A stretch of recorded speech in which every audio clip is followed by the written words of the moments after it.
Hi friends, welcome to Shailaja all in one channel. Friends, ఈరోజు మనకి journey చేసేటప్పుడు ఇంకా కడుపులో తిప్పుతూ ఉంటుంది కదా, వామిటింగ్ సెన్సేషన్ కూడా ఉంటుంది.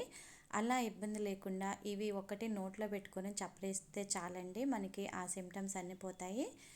ఇవి ఎలా చేసుకోవాలి మనం చూద్దాము. ఇవి ఫస్ట్ మనం ఉసిరికాయలు తీసుకొని శుభ్రంగా కడిగేసి తడి లేకుండా ఎండపెట్టుకొని వీటిని ఆవిరికి ఉడికించుకోవాలండి. మామూలుగా ఇడ్లీ పాత్రలో అయినా పెట్టుకొని ఉడికించుకోవచ్చు. నేనైతే ఓవెన్లో పెట్టి ఉడికించుకున్నాను. ఓవెన్లో ఒక 2 మినిట్స్ పెడితే సరిపోయిందండి. 2 మినిట్స్కే ఉడికిపోయాయి అన్నీ. లేదంటే మనం మామూలుగా ఇడ్లీ పాత్రలో నీళ్లు పోసేసి ఇడ్లీ ప్లేట్లలో పెట్టి కూడా ఉడికించుకోవచ్చు. ఇలా ఓవెన్లో ఉడికించుకొని వీటిని తీసుకొని మనము చల్లారనివ్వాలి. చాలా మందికి ఉంటుందండి ఈ ప్రాబ్లం. అయితే జర్నీలప్పుడు కడుపులో తిప్పుతూ ఉంటుంది, మనకి వామిటింగ్ సెన్సేషన్ వస్తుంది కానీ అవ్వదు. అబ్బా, అది అసలు జర్నీ అంటేనే చిరాకు వస్తుంది కదా. ఆ టైంలో ఇవి చప్పరిస్తే చాలా బాగుంటుందండి, మనకి ఆ సిమ్టమ్స్ తగ్గిపోతాయి అన్నమాట. ఇలా ఉసిరికాయలు ఉడికించుకొని తర్వాత చల్లారి పెట్టుకొని వీటన్నిటిని తొనలు తీసుకోవాలి. చల్లారాక తొనలు చాలా చక్కగా ఈజీగా ఊడొస్తాయండి. ఇవి మామూలుగా మనకి స్వీట్ తోటి చేసుకుంటారు కదా, ఆమ్లా క్యాండీ అని.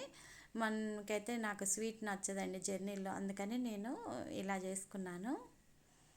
ఇలా అన్ని తొనలు తీసేసుకొని వీటిని శుభ్రంగా తడి లేకుండా ఆరబెట్టుకోవాలి. ఒక 2-3 గంటల వరకు ఇలా ఆరనివ్వాలి. ఇలా 2-3 గంటలు తడి లేకుండా ఆరాక ఇప్పుడు వీటన్నిటిని మళ్ళీ మనము ఒక గిన్నెలోకి తీసుకుందాము. ఒక బాక్స్లోకి తీసుకోవాలి.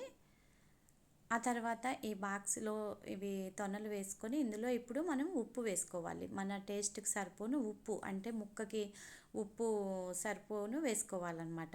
ఆ తర్వాత నిమ్మకాయలు పిండుకోవాలండి. ఒక 2-3 నిమ్మకాయలు పిండుకోవాలి. ఉప్పు వేసుకొని ఇలా నిమ్మకాయలు పిండుకొని వీటన్నిటిని ఇంకొంచెం ఊరనివ్వాలన్నమాట.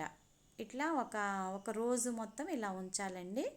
దీంట్లో వాటర్ అనేవి కూడా వస్తాయి అన్నమాట. మనము రోజు మొత్తంలో కలుపుకుంటూ ఉండాలి.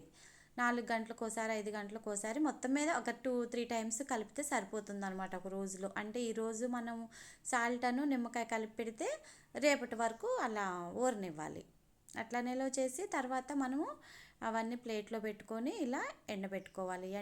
ఎండలో కూడా ఒక 2 రోజులు ఎండబెడితే సరిపోతుందండి. ఫస్ట్ రోజుకే ఎండిపోతాయి, కానీ మళ్ళీ తెల్లవారు కూడా ఇంకొంచెం ఒక 2 గంటలు ఎక్కువ ఎండ ఉంటే ఒక 2 గంటలు ఎండబెట్టుకుంటే సరిపోతుంది. ఇప్పుడు వీటిని మనం ఒక డబ్బాలో స్టోర్ చేసుకొని మనం జర్నీకి వెళ్ళేటప్పుడు మనకి ఎన్ని అవసరం పడతాయి అవన్నీ జిప్లాక్ కవర్లో తీసుకెళ్ళి మనము ఒక్కొక్కటి చప్పరించుకుంటూ ఉంటే మనకి ఏ ఇబ్బంది ఉండదు. ఫ్రెండ్స్, ఇంకొక ఈజీ సొల్యూషను ఇది చింతపండు చాక్లెట్. మనకి జర్నీలో అప్పుడు కడుపు తిప్పుతుంటే ఇది తిన్నారంటే తగ్గిపోతుందండి. చాలా బాగుంటుంది టేస్ట్ కూడా. ఇది ఉప్పు, కారం, బెల్లం, చింతపండులో వేసి మిక్సీ పడతారనమాట. మనం ఇంట్లో తయారు చేసుకోవచ్చు, లేదంటే ఇవి కొనుక్కోవచ్చు అనమాట. ఒక్కటి 5 రూపీస్ అలా ఉంటుంది. 5 రూపీస్ ఉంటుందండి అంతే.